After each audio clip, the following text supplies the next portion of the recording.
Okay gang, we're going to work on number 39. This is the chain rule.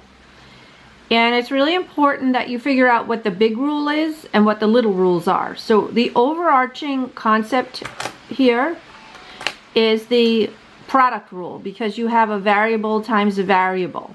So overall this is product rule, but as you do the product rule, these are both composites, because this is not just a plain X here and this is not a plain X here. So as you do the product rule, you have to do a subset of chain.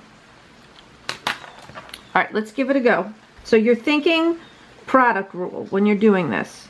This is like your F, this is like your G, okay? So it's the first, I'm doing product rule now, the first times the derivative of the second. So the derivative of the second piece, I have to use the chain rule because it's a composite. So the outer layer is a cosine, the inner layer is a 2x. You have to do the outer layer first. So it's negative sine 2x, that is the outer layer. And the derivative of the inner layer is a 2.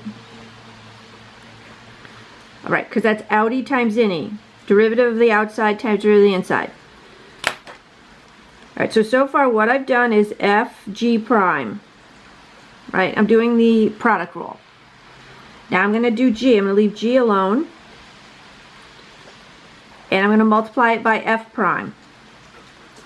Now f is a composite, so I have to use a chain rule. Derivative of the outside times the derivative of the inside. So derivative of the outside, derivative of sine is cosine. Leaving the inside alone. Times the derivative of the inside, so this is the inside, so the derivative of that is a 2.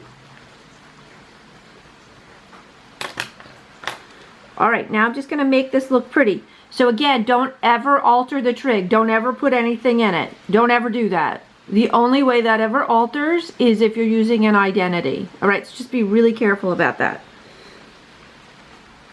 So like I can't put this 2 in here because this is like inside of the sign. Alright, so what I'm just going to put the little parts together that I can. So this negative is in the front. This 2 I can put together. So this is a negative 2. And this can leave me with 2.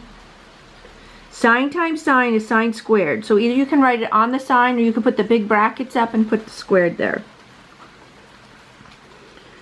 Alright, now over here we have a 2. And we have 2 cosines 2x. So again, you can put the little 2 on the trig. Or you can put the big brackets and put the 2 on it. Now let me just double check because there's lots of stuff floating around here. Okay, so that's the final answer. You can certainly factor out a 2. You can also use Pythagorean's identity to alter this. Meaning like you could do cosine squared 2x plus sine squared 2x equals to 1. This is a variety. Remember, the first one's just a template. Cosine squared x plus sine squared x equals to 1. So some people might even use like a double angle formula here. So I'm just going to leave it right here at this. But just remember the answer in the back, they could start using some of these identities to make the answer look different, okay? Alright gang, that's it on this one. Catch you.